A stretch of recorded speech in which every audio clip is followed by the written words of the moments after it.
तो सभी स्टूडेंट बहुत ध्यान से देखेंगे और हम लोग यहाँ पर रिविजन स्टार्ट कर रहे हैं।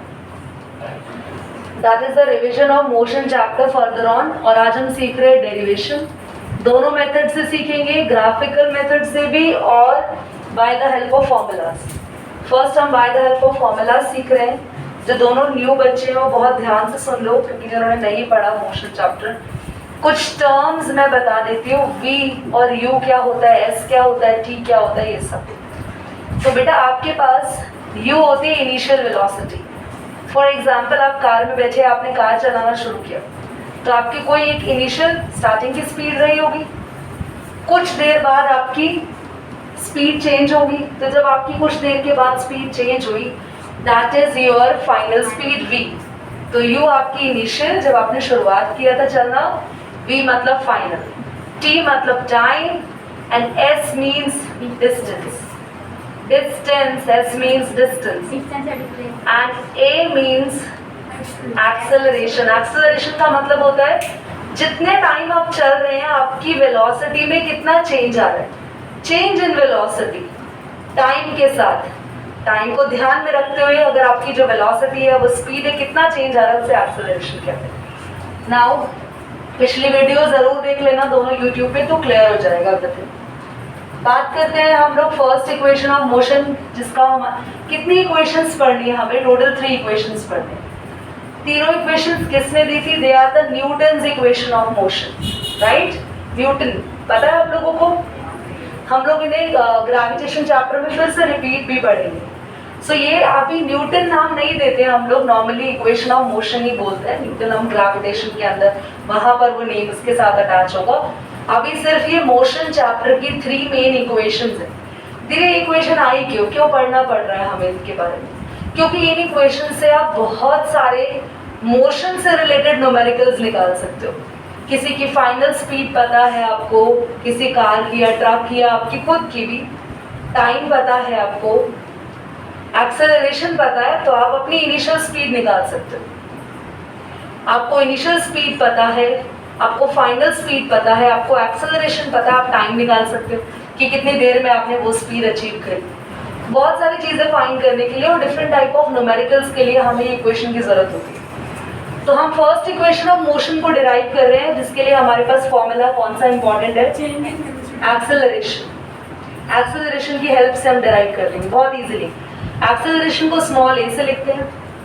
चेंज इन वेलोसिटी मतलब हमारी फाइनल जो भी वेलोसिटी रही उसमें से इनिशियल माइनस कर दो। फाइनल होता है v, u होता है इनिशियल, माइनस करो अपॉन में t। t यहाँ जाके मल्टीप्लाई होगा तो कितना आया 80, v माइनस u इधर आके प्लस u। अब हम इसको ऐसे लिखे या फिर v इधर ले आए और लिखे is equal to u plus 80, एक ही बात है। इक्वेशन रेडी होगी, बहुत ईजी है। नेक्स्ट में आता है, नेक्स्ट में सबसे पहले एवरेज वेलोसिटी का फॉर्मूला लिखा, जो भी पिछली बार करा चुकी हूँ।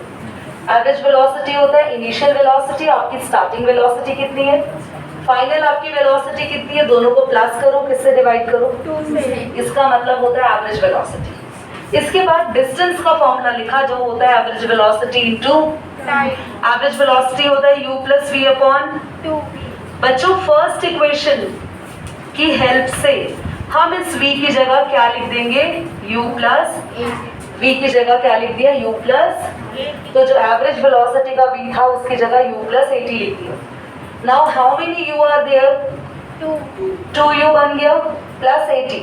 ये जो बाहर t है अंदर दोनों से क्या होगा? मल्टीप्लाई। तो पहले 2u के साथ t आया, जब 80 के साथ t आएगा तो एक t ऑलरेडी है, एक और आएगा तो t स्क्वायर बन गया। डिनोमिनेटर को दोनों के साथ मैं सेपरेट करके लिख दूंगी। इस 2ut के भी नीचे 2 आ गया और 80 के साथ भी मैंने 1/2 अलग कर दिया, मतलब दोनों डिनोमिनेटर जो है। दीदी आप कैसे कर सकते हो डिनोमिनेटर को अलग अलग? क्यों? जब एलसीएम लेते हैं तो दोनों 2 का एलसीएम क्या आएगा? 2। एलसीएम लेते हैं तो 2 डिनोमिनेटर ज्वाइन हो जाते हैं। ज्वाइन कर सकते हैं तो सेपरेट भी कर सकते हैं। सेपरेट करने का मतलब है जो भी डिनोमिनेटर लिखा है उसको दोनों न्यूमरेटर के नीचे अलग अलग कर दो। तो 2 से 2 कैंसिल हो गया, बचा ut हाफ 80। यही हमारी कौन सी इक्वेशन थी? सेकेंड। जल्दी से नोट करेंगे और इसको क्विकली प्रैक्टिस भी कर लेंगे। एक बार पॉज कर दो। थर्ड पर आएंगे। स्टार्ट करते हैं बच्चों, बोर्ड पे देखो। थर्ड इक्वेशन ऑफ मोशन हमारे पास है v square is equal to u square plus 2as। Board पे देखिए सभी। थर्ड इक्वेशन के लिए हम फर्स्ट और सेकंड दोनों इक्वेशन का यूज करेंगे।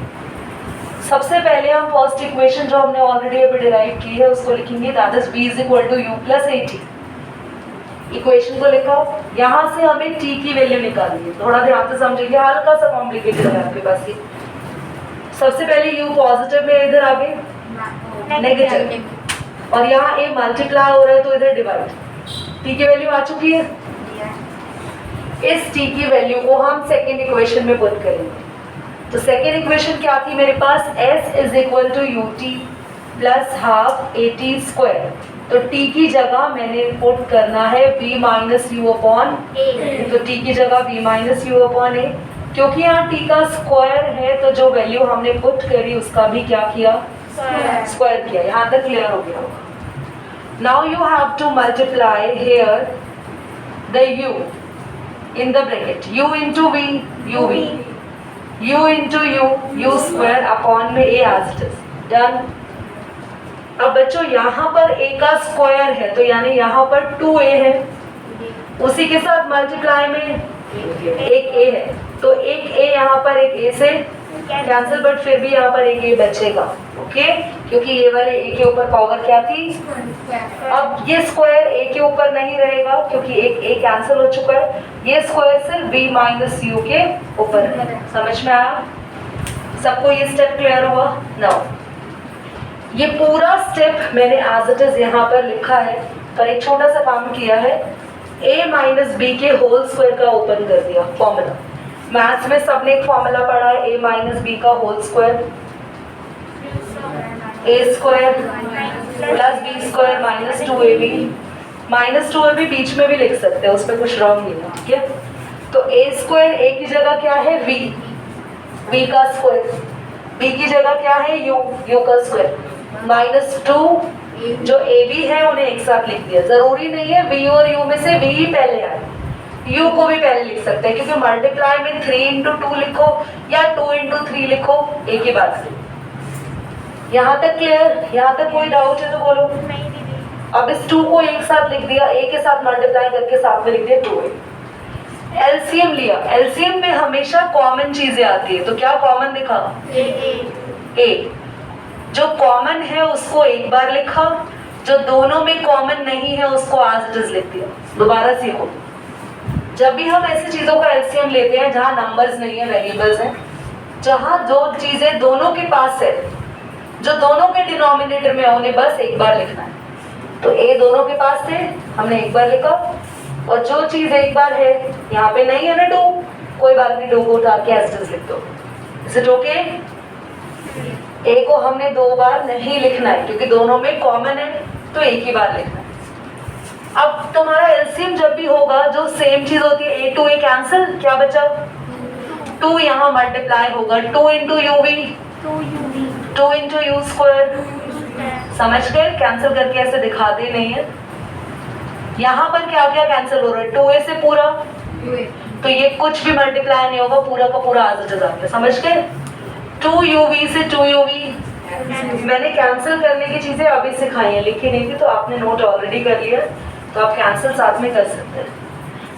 बच्चों minus plus minus, 2u square में से एक u स्क्वायर चला गया तो क्योंकि बड़े के आगे माइनस है तो माइनस का u square plus v square 2a as it is. 2s से मल्टीप्लाई होगा 2s minus u square plus v square. इसके बाद माइनस u स्क्वायर इधर आएगा प्लस का u स्क्वायर। ये आपकी इक्वेशन रेडी है, आप यहाँ पर भी छोड़ सकते हैं, बिल्कुल मैच करके लिखने के लिए v स्क्वायर इधर ले आओ, बाकी सब कुछ उधर ले जाओ। जिनके लिए ये चीजें नई है, जिन्होंने पहली बार डेरिवेशन सीखा है, तो it will going to be a very different experience for you कि हाँ हम डेरिवेशन सीखते हैं। बट बच्चों अब आप बड़े हो चुके हो, you are in class 9th, you are not suppose to do these silly chapters and basic thing now, because आप 8 से अपग्रेड कर चुके हो अपने आप को। So what you have to do, this derivation you have to practice at least 2 times in a notebook. I'm coming to it out बेटा। तो 2 बार आपको अपनी प्रैक्टिस बुक में आज घर जाके करना है। वंस यू डिड, आपको थर्ड टाइम में थोड़ा कॉन्फिडेंस आएगा, अभी लर्न नहीं होगा, कॉन्फिडेंस आएगा। अगेन नेक्स्ट डे लिखना है। अच्छा, किसी भी चीज को दिमाग में पक्का करना है तो कैसे कर सकते हैं? उसको 40 डेज तक कंटिन्यू करो, आप जिंदगी में कभी नहीं भूलोगे। आई एम रिपीटिंग, किसी भी चीज को दिमाग में अगर पक्का करना है, so you have to practice that particular thing up to 40 days.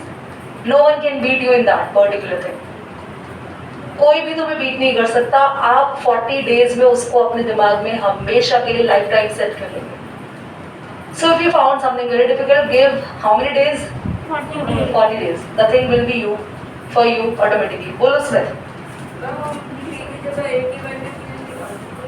हाँ, this is derivation. Actually derivation में ऑलरेडी डिराइव्ड कॉन्सेप्ट्स होते हैं जो कि साइंटिस्ट डिराइव कर चुके होते हैं। हमें उन्हीं स्टेप्स के अकॉर्डिंग बढ़ना होता है। हम अपने तरफ से नए स्टेप्स ऐड ऑन नहीं कर सकते, कर सकते। सो हम लोग अभी ग्राफ की हेल्प से डिराइव कर रहे हैं, तो हम लोग ग्राफिकल मेथड बोलेंगे इसे, बाय ग्राफिकल मेथड। पिछले क्लास में आप लोग एक चीज सीख चुके थे, कभी भी हम लोग वेलोसिटी, यहाँ मैंने v जो लिखा है यहाँ पर ये वेलोसिटी है, v मींस वेलोसिटी।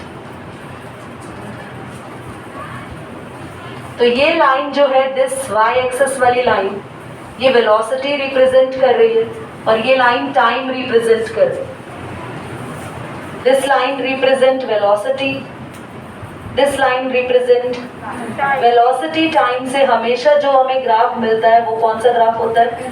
एक्सेलरेशन। याद रखना, लास्ट क्लास की वीडियो देख लेना। वेलोसिटी टाइम ग्राफ से हमें क्या मिलता है हमेशा? एक्सेलरेशन। किसी भी ग्राफ का अगर स्लोप निकालना है, सबका ध्यान यहाँ पर प्लीज, बहुत बहुत इंपॉर्टेंट चीज सिखा रही हूँ। किसी भी ग्राफ का अगर स्लोप, पहली बात तो स्लोप ही नहीं पता होता बच्चों को। स्लोप क्या है? स्लोप का मतलब होता है कोई लाइन कितनी स्लांट है, स्लांट। फिलहाल अगर मेरा हैंड ऐसे, मेरा हैंड अगर ऐसे है बिल्कुल एक्स एक्सिस की तरह, तो क्या ये स्लोप है? इसका कुछ नो स्लोप। धीरे धीरे उठता जा रहा है, इसका स्लोप होता जा रहा है, स्लोप होता जा रहा है। अभी मैक्सिमम स्लोप है। क्यों? तुम एक बात बताओ, इस लेवल पर गाड़ी चलाना आसान है? थोड़ा सा रोड उठ जाए चल जाएगी, थोड़ा मुश्किल आता है, थोड़ा और चल जाएगी, मुश्किल आएगा क्योंकि गाड़ी पीछे जाएगी, फिर और अब नहीं चलेगी, अब नहीं चलेगी। तो आपके पास इस केस में गाड़ी क्यों नहीं चलेगी? क्योंकि सबसे ज्यादा हाईएस्ट स्लोप हो जाता है कोई चीज अगर ऐसे होती है तो ये लाइन आपको स्लांट दिख रही है, टेढ़ी तो है ना, तो इसका कोई ना कोई स्लोप होगा। स्लोप कैसे निकालते हैं? इधर देखो, यहाँ से एक डॉटेड लाइन जाती है, यहाँ से डॉटेड लाइन जाती है, तो ये लिखा है BD यहाँ पर और यहाँ लिखा है AD। This line BD upon में दिस लाइन AD, हमें क्या निकल कर आएगा? इसका स्लोप निकल कर आएगा। यानी यहाँ से यहाँ तक की वैल्यू अपॉन में यहाँ से, इसको हम स्लोप कहते हैं। ये अभी काम आएगा, सीखो। हमें फर्स्ट इक्वेशन डिराइव करनी है। इस ग्राफ में O से लेके E तक ये पूरी फाइनल वेलोसिटी है, O से लेके A तक ये इनिशियल वेलोसिटी है, O से लेके C ये टाइम है, ये पूरा टाइम है यहाँ से यहाँ तक। O से C तक टाइम है, तो A से D तक भी क्या है? ये टाइम है। O से लेके E तक ये पूरा फाइनल वेलोसिटी है V, तो B से लेके C तक भी ये पूरा फाइनल वेलोसिटी है V। ठीक है, तो एक बात बताओ, ये जो पूरी BC लाइन है, BC लाइन कैसे आएगी? BD plus DC। BC क्या है पूरा अभी बताया? दिस इज BD नहीं पता मुझे नहीं पता ये छोटी सी वैल्यू क्या है, मुझे नहीं पता, अभी इसको निकालेंगे। प्लस OA क्या है जरा बताओगे? U। BD प्लस OA कैसे हो गया दीदी? अभी तो आप बोल रहे हो BD प्लस DC है। DC पार्ट किसके इक्वल है? तो DC की जगह क्या लिख दिया? DC की जगह OA और OA क्या है? U। अब बस किसकी वैल्यू निकालनी बाकी है? वो हम स्लोप से निकालेंगे। मैंने स्लोप सिखाया ना। इस लाइन का स्लोप कैसे आएगा? यहाँ से डॉटेड लाइन लेके जाओ, यहाँ से डॉटेड लाइन लेके जाओ, जहाँ ये मिल गए BD अपॉन AD लिख देते। वैल्यू किसकी निकालनी है? एडी कितना है जरा देखना, ओसी कितना था? टी। एडी कितना है? तो एडी की जगह टी लिख देते हैं। टी ए से मल्टीप्लाई होगा, बीडी अपने आप निकल कर आ गया कितना? तो बीडी की जगह क्या रख दो? इक्वेशन रेडी है, B is equal to u plus या फिर यू आगे और ए के बीच में। समझ में आया आप लोगों को? पॉज कर दो उसको।